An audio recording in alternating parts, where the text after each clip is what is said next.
Telangana CM Revanth ను AICC రాష్ట్ర వ్యవహారాల ఇన్ఛార్జ్ మీనాక్షి నటరాజన్ మర్యాదపూర్వకంగా కలిశారు.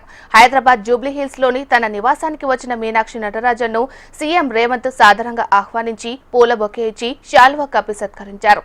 టీచర్స్, గ్రాడ్యుయేట్స్, ఎమ్మెల్సీ ఎన్నికల్లో పార్టీ ఓటమికి కారణాలు, పార్టీ చేపడుతున్న కార్యక్రమాలపై సమీక్ష నిర్వహించారు.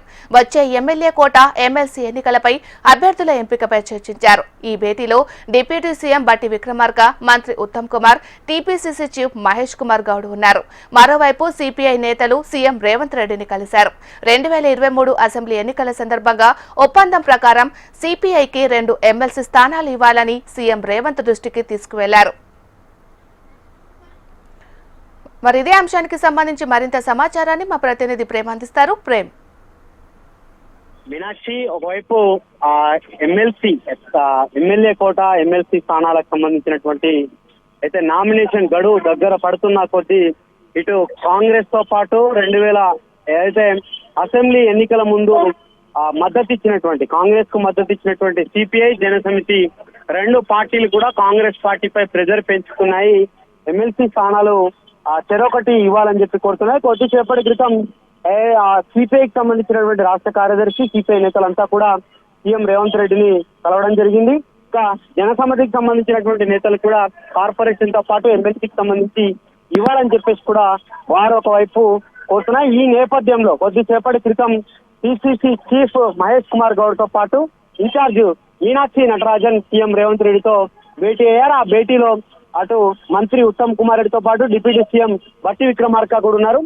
ఎమ్మెల్యే కోట, ఎమ్మెల్సీ స్థానాలపై చర్చించినట్టుగా కూడా కొంత సమాచారం అయితే అందుతుంది. ఒకవైపు కమ్యూనిస్ట్ పార్టీలకు సంబంధించి ఆ ఎన్నికల ముందు ఇచ్చినటువంటి హామీలో భాగంగా ఒక ఎమ్మెల్సీ స్థానాన్ని ఇప్పుడే కేటాయించాలని చెప్పి వారు కోరుతున్నారు. మరొక వైపు ఎంఐఎం నేతలు కోరుతున్నారు. సొంత పార్టీకి సంబంధించినటువంటి నేతలు మొత్తం 2 పోతే ఇక మిగతా 2 స్థానాలు మాత్రమే ఉంటాయి. వీటన్నిటిపై కూడా ఈ సమావేశంలో చర్చకు వచ్చినట్టుగా కొంత సమాచారం అయితే అందుతుంది. Meenakshi. Right, thank you Prem.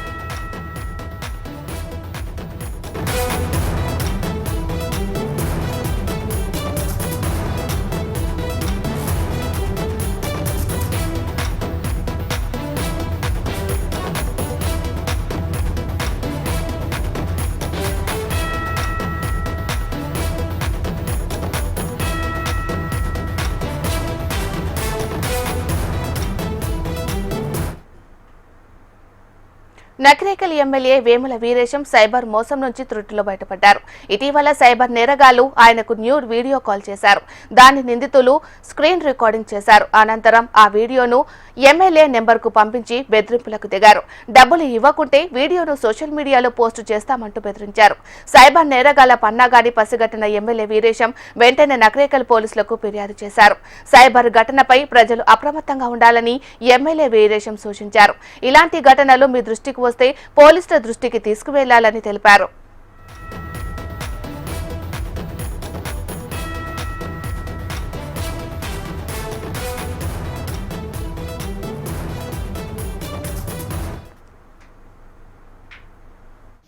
Cell ఫోన్లలో సైబర్ సంబంధించినటువంటి నేరాలపైన మన రింగ్ టోన్లనే ప్రభుత్వాలు ప్రచారం చేస్తూ ఉన్నాయి. నాకే స్వయంగా సైబర్ నేరగాలతోని ఫోన్లు రావటం, వీడియో కాల్స్ రావటం, మెసేజ్లు రావటం, తర్వాత డబ్బులు డిమాండ్ చేయటం అనేటువంటిది జరిగింది. నేను పోలీసు వాళ్ళకి ఎందుకు రిపోర్ట్ చేసిందంటే, రాష్ట్రంలో ఉండేటువంటి ఏ వ్యక్తికైనా ఇట్లాంటి ఫోన్లు వచ్చినప్పుడు మీరు అప్రమత్తమై రిప్లై ఇవ్వకుండా ఆ ఫోన్ మాట్లాడాలనేటువంటి ఉద్దేశంతో మీరు మాట్లాడుతూ వారు వలవిసిరినటువంటి అంశాలలో మీరు తెలిసో తెలియకో అందులోకి వెళ్ళి బాధపడకుండా డబ్బులు పోగొట్టుకోకుండా అప్రమత్తంగా ఉంటూ సంబంధించినటువంటి మీ ఏరియాలో ఉండేటువంటి పోలీసు వాళ్లకు రిపోర్ట్ చేయాలని చెప్పేసి నేను విజ్ఞప్తి చేస్తాను. నకరేకల్ ఎమ్మెల్యే వేముల వీరేశం సైబర్ మోసం నుంచి త్రుటిలో బయటపడ్డారు. ఇటీవల సైబర్ నేరగాళ్లు ఆయనకు న్యూడ్ వీడియో కాల్ చేశారు. మరి ఇదే అంశానికి సంబంధించి మరింత సమాచారాన్ని మా రీజనల్ కోఆర్డినేటర్ అశోక్ అందిస్తారు. అశోక్. మీనాక్షి, నల్గొండ జిల్లా నకరేకల్ ఎమ్మెల్యే వేముల వీరేశంపై సైబర్ నేరగాళ్లు అయితే న్యూడ్ కాల్ చేసి ఆయన బ్లాక్ మెయిల్ చేయడం జరిగింది. ప్రధానంగా నకరేకల్ ఎమ్మెల్యేగా కాంగ్రెస్ పార్టీ ఎమ్మెల్యేగా ఉన్నటువంటి వేముల వీరేశం గత వారం రోజులుగా వాట్సాప్ కాల్ వస్తున్నటువంటి నేపథ్యంలో ఆయన అలర్ట్ అయ్యారు. అయితే నిన్న ఏదైతే వీడియో కాల్ చేసినటువంటి సందర్భంలో ఆయన ఫోన్ లిఫ్ట్ చేసేసరికి అవతల ఉన్నటువంటి వ్యక్తులు న్యూడ్ లో ఉన్నటువంటి ఫోటోలు కావచ్చు, వీడియోస్ కావచ్చు ఆయనకు చూపించడం జరిగింది. ఈ నేపథ్యంలో వారు అవతల ఉన్నటువంటి వ్యక్తులు అదే వీడియో కాల్ ని రికార్డ్ చేసి నకరేకల్ ఎమ్మెల్యే వేముల వీరేశం కు ఫేస్బుక్ లో, సోషల్ మీడియాలో కాంటాక్ట్ లో ఉన్నటువంటి నెంబర్లకు వాట్సాప్ చేశారు. దీనికి సంబంధించి ఆయనకు మిగతా కాంగ్రెస్ పార్టీకి సంబంధించిన ముఖ్య నేతలు ఫోన్ చేసినటువంటి నేపథ్యంలో ఆయన వెంటనే అలర్ట్ అయ్యి దీనికి సంబంధించి ఇవాళ ఏదైతే నకరేకల్ పోలీస్ స్టేషన్ లో ఫిర్యాదు చేశారు. ప్రధానంగా వాట్సాప్ చాటింగ్ కావచ్చు, వాట్సాప్ కాల్ ద్వారా, వీడియో కాల్ ద్వారా బ్లాక్ మెయిల్ చేస్తూ నిన్ను సోషల్ మీడియాలో బయట ఉంచి న్యూడ్ కాల్ సంబంధించినటువంటి విషయాలను కూడా బయట చెప్తాం, అలాగే డబ్బులు ఇవ్వాలని చెప్పేసి కూడా డిమాండ్ చేశారు. దీంతో అలర్ట్ అయినటువంటి ఎమ్మెల్యే వేముల వీరేశం వెంటనే పోలీసులకు ఫిర్యాదు చేశారు. ప్రస్తుతం పోలీసులు ఇన్వెస్టిగేషన్ చేస్తున్నారు. నల్గొండ ఎస్పీ దృష్టికి కూడా ఈ విషయం వెళ్ళింది. ఎందుకంటే ఎమ్మెల్యేగా ఉన్నటువంటి వేముల వీరేశానికి ఇటువంటి కాల్ రావడానికి ఒక్కసారిగా కలకలం రేగింది. అలాగే బ్లాక్ మెయిల్ సంబంధించినటువంటి వ్యక్తులకు సంబంధించినటువంటి డీటెయిల్స్ కూడా తీసుకుని విచారించేటట్టు రావడంతో పోలీసులు దృష్టి సారించారు. Meenakshi. Right, thank you Ashok.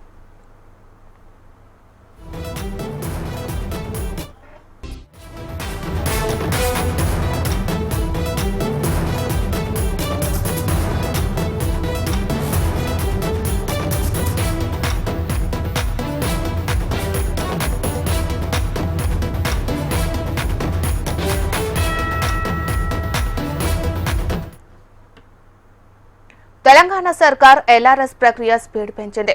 LRS కింద ప్లాట్ల క్రమబద్దీకరణ ప్రక్రియను ప్రారంభించింది. అర్హత ఉన్న ప్లాట్లకు ఆటోమేటిక్ గా ఫీజు ఖరారు చేస్తారు. తిరస్కారానికి గురైతే పునఃపరిశీలన అవకాశం ఉంది. మార్చి 31లోగా క్రమబద్దీకరణ ఫీజు, ఓపెన్ స్పేస్ ఛార్జీలు కలిపి చెల్లించిన వారికి 25% రాయితీ ఇవ్వాలని తెలంగాణ ప్రభుత్వం నిర్ణయించింది. ఇప్పటి వరకు పెండింగ్ లో 3.5 లక్షల అప్లికేషన్లు ఉన్నట్లు అధికార వర్గాలు ధృవీకరిస్తున్నాయి. ఆదాయాన్ని సమకూర్చుకునేందుకు హెచ్ఎండిఏ దీనిని సక్రమంగా వాడుకోవాలని భావిస్తుంది. ఫీజు చెల్లించిన తర్వాత దరఖాస్తు తిరస్కరిస్తే 10% ప్రాసెసింగ్ ఛార్జీలను మినహాయించి మిగతావి డబ్బులను వెనక్కి ఇస్తామని తెలిపారు.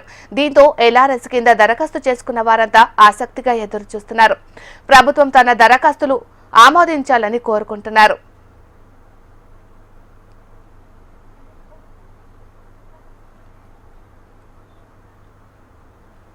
ఎల్ఆర్ఎస్ దరఖాస్తుదారుల్లో అనేక సందేహాలు నెలకొన్నాయి.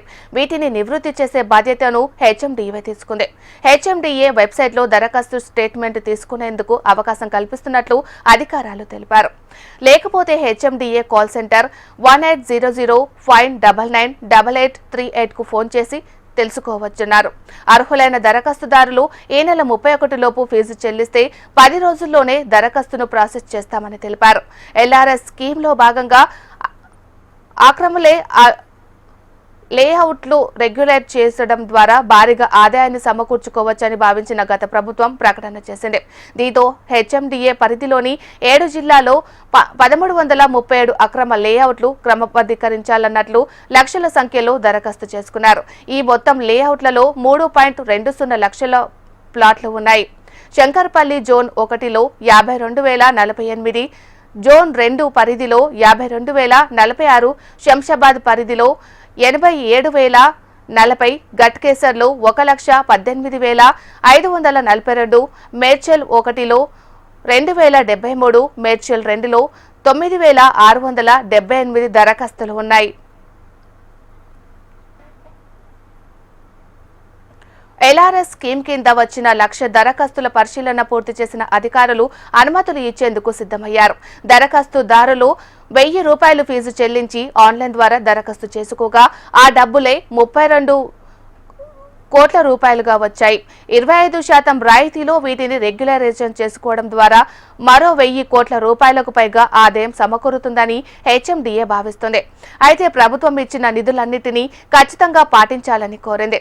నిబంధనలు పాటించిన వారికి రెగ్యులరైజేషన్ అవుతుందని ప్రభుత్వం భరోసా ఇస్తుంది.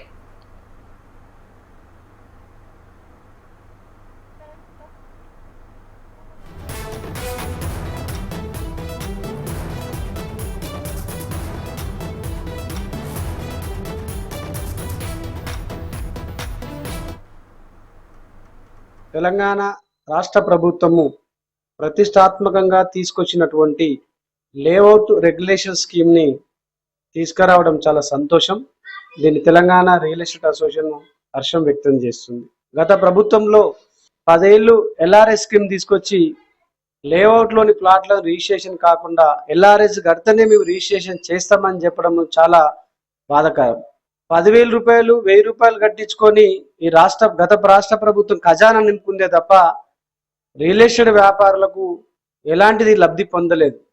కానీ కాంగ్రెస్ ప్రభుత్వం వచ్చాక లేఅవుట్ రెగ్యులేషన్ స్కీమ్ తీసుకొచ్చి రియల్ ఎస్టేట్ వ్యాపారులకు కనువిప్పుగా కలిగిస్తుంది. వన్ టైం సెటిల్మెంట్ చేసుకోవడము ఇటు రాష్ట్ర ప్రభుత్వానికే కానీ రియల్ ఎస్టేట్ వ్యాపారులకు కూడా చాలా లాభదాయకంగా ఉంటుంది. గతం కంటే భిన్నంగా ఈ రాష్ట్ర ప్రభుత్వము రెవెన్యూ శాఖ మంత్రి, మరి అదేవిధంగా ముఖ్యమంత్రి, అదే సిఎస్ శాంతి కుమార్ గారు, అదేవిధంగా నవీన్ మిత్తల్ గారు, కార్యదర్శి నవీన్ మిత్తల్ గారు కూడా ఈ ఆలోచన చేయడము రియల్ ఎస్టేట్ వ్యాపారులు చాలా హర్షం వ్యక్తం చేస్తూ ఉన్నారు. గత సంవత్సరం నుంచి వ్యాపారం లేక అనేక మంది ఇబ్బందులు పడుతూ ఉన్నారు. లేఅవుట్లో అంటే ప్లాట్ కొన్న వారికి అది ఎల్ఆర్ఎస్ ఉందా, ఎల్ఆర్ఎస్ కట్టిరా, టోకన్ కట్టిరా, ఎల్ఆర్ఎస్ ఉంటేనే ప్లాట్లు కొనేటువంటి పరిస్థితుల నేపథ్యంలో ఇలా వన్ టైం సెటిల్మెంట్ అని తీసుకురావడము నిజంగా ఇలా రాష్ట్ర వ్యాప్తంగా ఉన్నటువంటి రియల్ ఎస్టేట్ వ్యాపారులు రాష్ట్ర ప్రభుత్వానికి కృతజ్ఞత చెప్తా ఉన్నారు.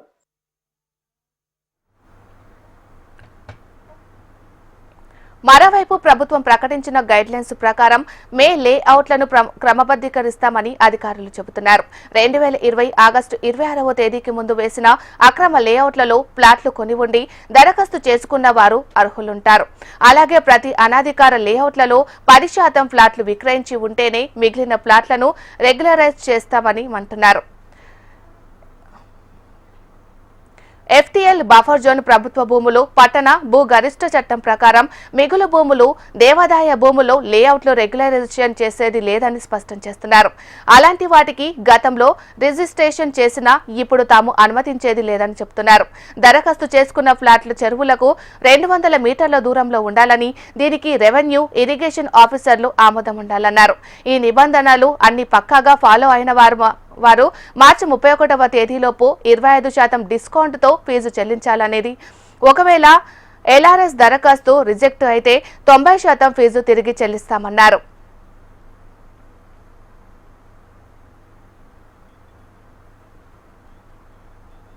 వ్యాపారాలన్నీ కుంటుపడిపోయినాయి. ఎందుకంటే కొన్ని ప్రదేశాలకు పర్మిషన్ లేవు అంటున్నారు. ఎల్ఆర్ఎస్ కట్టమంటున్నారు. గవర్నమెంట్ తీసుకెళ్తే ఆడి ఇనిషియేటివ్ 100 రూపాయలు 500 కట్టించుకుంటున్నారు. కానీ దాని మీద ఎటువంటి చర్య తీసుకోవటం లేదు. మొత్తం వన్ టైం సెటిల్మెంట్ చేయట్లేదు. ఇప్పుడు ఈ ప్రభుత్వం వచ్చినాక ఎల్ఆర్ఎస్ వన్ టైం సెటిల్మెంట్ చేసుకోమంటుంది. చేసుకుంటే మాలాంటి వాళ్ళకి ఎంతో మందికి కూడా మధ్యతరగతి వాళ్ళకి రియల్ ఎస్టేట్ వ్యాపారం మీద బతికేటోళ్ళకి ఎంతో ఉపయోగం ఉంటుంది. మాతో పాటు కొన్న యజమానులకు కూడా.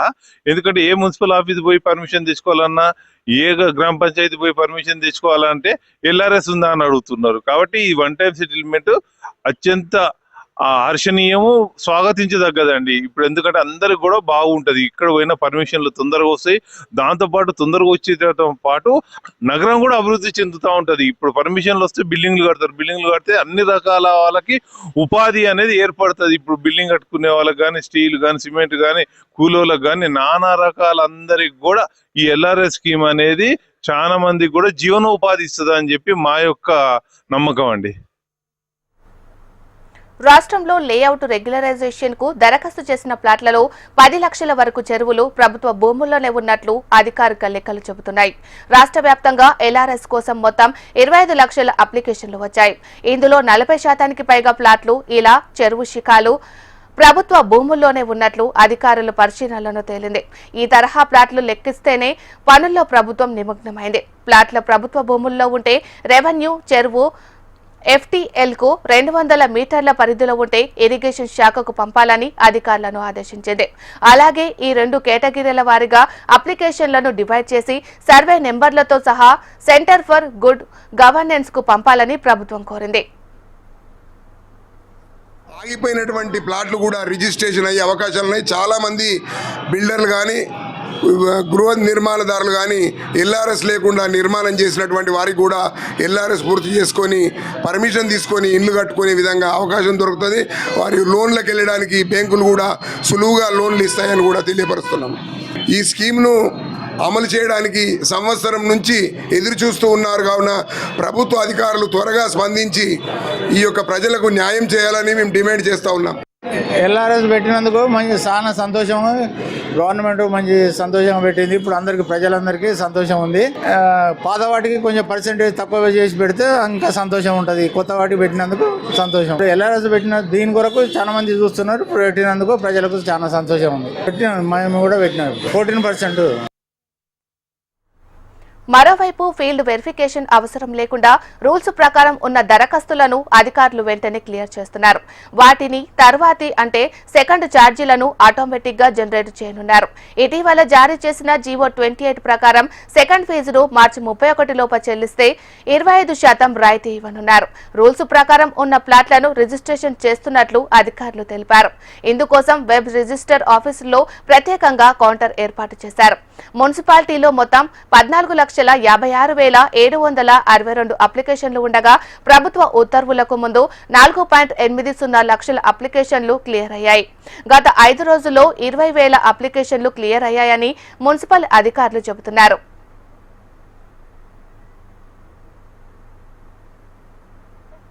ప్రస్తుతం తీసుకున్నటువంటి LRS పైన ఏదైతే వన్ టైమ్ సెటిల్మెంట్ విషయం అయితే కాంగ్రెస్ గవర్నమెంట్ హర్షించదగ్గ విషయము. చాలా పాజిటివ్ ఉంది.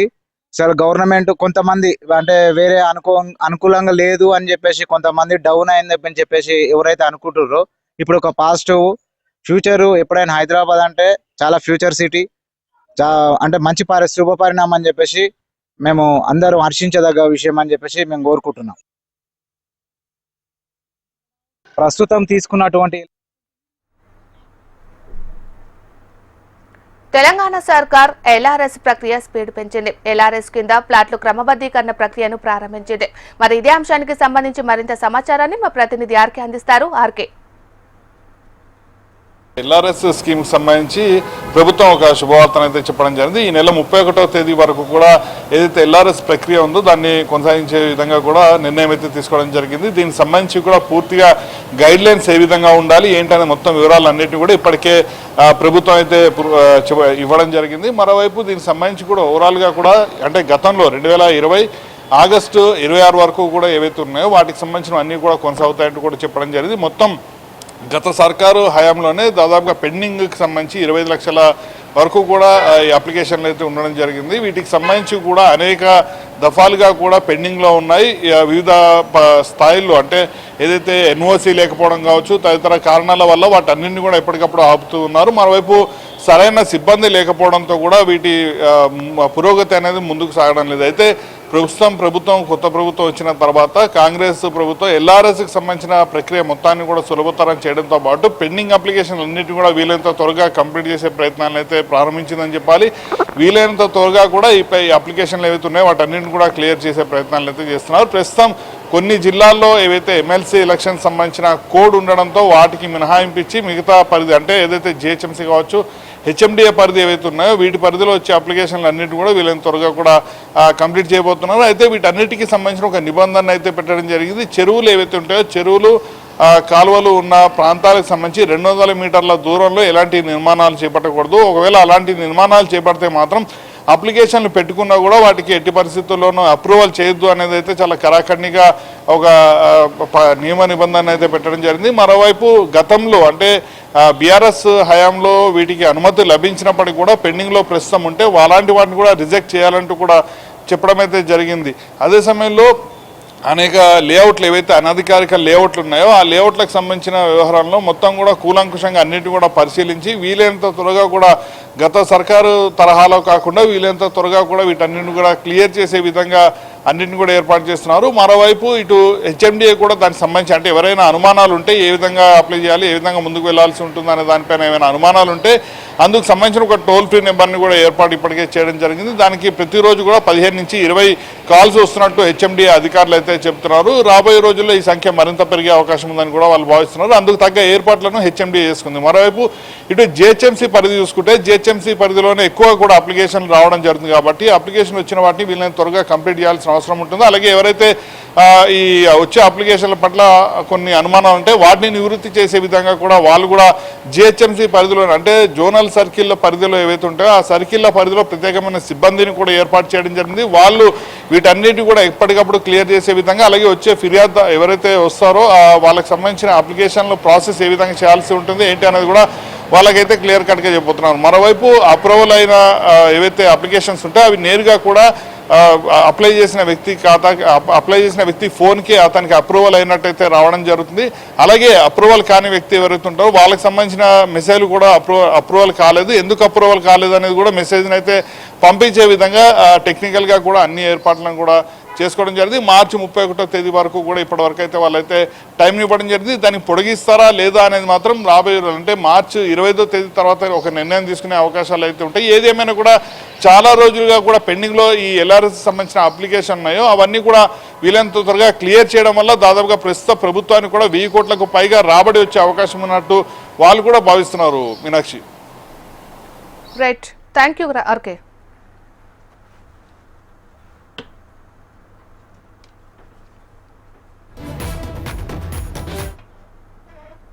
తెలంగాణ సర్కార్ ఎల్ఆర్ఎస్ ప్రక్రియ స్పీడ్ పెంచింది. ఎల్ఆర్ఎస్ కింద ప్లాట్ల క్రమబద్దీకరణ ప్రక్రియను ప్రారంభించింది. అర్హత ఉన్న ప్లాట్లకు ఆటోమేటిక్ గా ఫీజు ఖరారు చేస్తారు. తిరస్కారానికి గురైతే పునఃపరిశీలన అవకాశం ఉంది. మార్చి 31లోగా క్రమబద్దీకరణ ఫీజు, ఓపెన్ స్పేస్ ఛార్జీలు కలిపి చెల్లించిన వారికి 25% రాయితీ ఇవ్వాలని తెలంగాణ ప్రభుత్వం నిర్ణయించింది.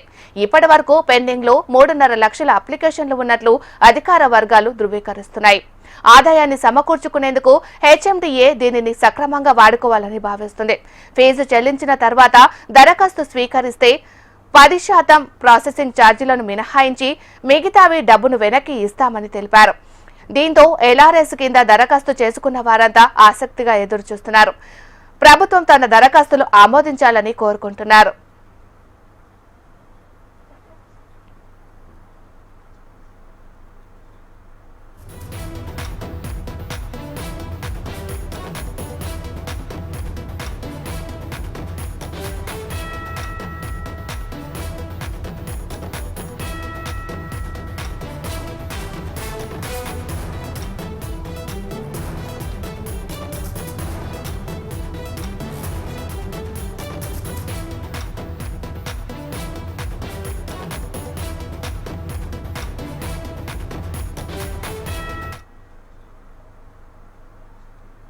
తెలంగాణ సర్కార్ ఎల్ఆర్ఎస్ ప్రక్రియ స్పీడ్ పెంచింది. ఎల్ఆర్ఎస్ కింద ప్లాట్ల క్రమబద్దీకరణ ప్రక్రియను ప్రారంభించింది.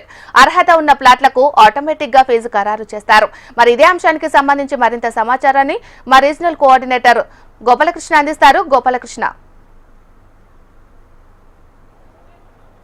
మీనాక్షి, ఎల్ఆర్ఎస్ సంబంధించినటువంటి విషయంలో ప్రభుత్వం స్పీడ్ పెంచిందని చెప్పుకోవచ్చు. ప్రభుత్వ ఆదాయం పెంచుకునేటువంటి టార్గెట్గా ఎల్ఆర్ఎస్ నడవబోతోంది. ఈ నేపథ్యంలో మార్చి 31 వరకు కూడా చాలా కీలకమైనటువంటి సమయాన్ని ఇచ్చారు. ఎవరైతే క్రమబద్ధీకరణ ఫీజుతో పాటుగా ఎల్ఆర్ఎస్ సంబంధించి ఓపెన్ స్పేస్ సంబంధించినటువంటి ఫీజు చేయిస్తారో వాళ్ళకి 25% డిస్కౌంట్ కూడా ఇచ్చినటువంటి నేపథ్యం. మొత్తం 1000 కోట్ల ఆదాయం వచ్చే విధంగా ఎల్ఆర్ఎస్ నుంచి 1000 కోట్ల ఆదాయం వచ్చే విధంగా టార్గెట్తో గవర్నమెంట్ పనిచేస్తుందని చెప్పుకోవచ్చు. ముఖ్యంగా ఎల్ఆర్ఎస్ సంబంధించినటువంటి అంశంలో కాంగ్రెస్ పార్టీ గతంలో చేసినటువంటి ప్రచారాన్ని ఇప్పుడు ప్రతిపక్షాలు మరొకసారి ఎత్తి చూపిస్తున్నటువంటి వైనం రాజకీయంగా కూడా కనిపిస్తోంది. పలు ఆరోపణలు కూడా వస్తున్నటువంటి సందర్భం. కానీ అయినా కూడా ఎల్ఆర్ఎస్ పైన ప్రభుత్వం వెనక్కి తగ్గలేదు. కాంగ్రెస్ సర్కార్ 1000 కోట్ల ఆదాయం టార్గెట్గా ఎల్ఆర్ఎస్ని స్పీడప్ చేసిందని చెప్పుకోవచ్చు.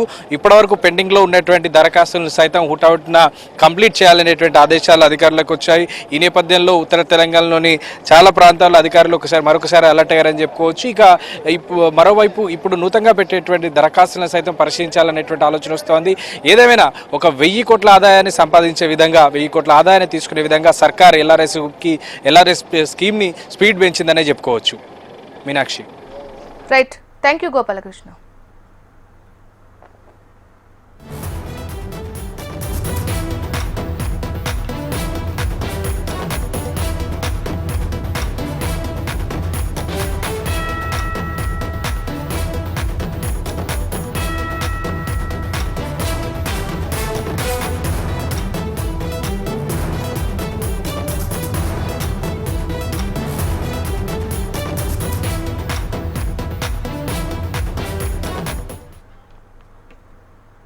ఇవి ఈ బులెటిన్ అప్డేట్స్. మరిన్ని అప్డేట్స్ కోసం చూస్తూనే ఉండండి హెచ్ఎం టీవీ. వార్త ఆగదు, నిజం తాగదు.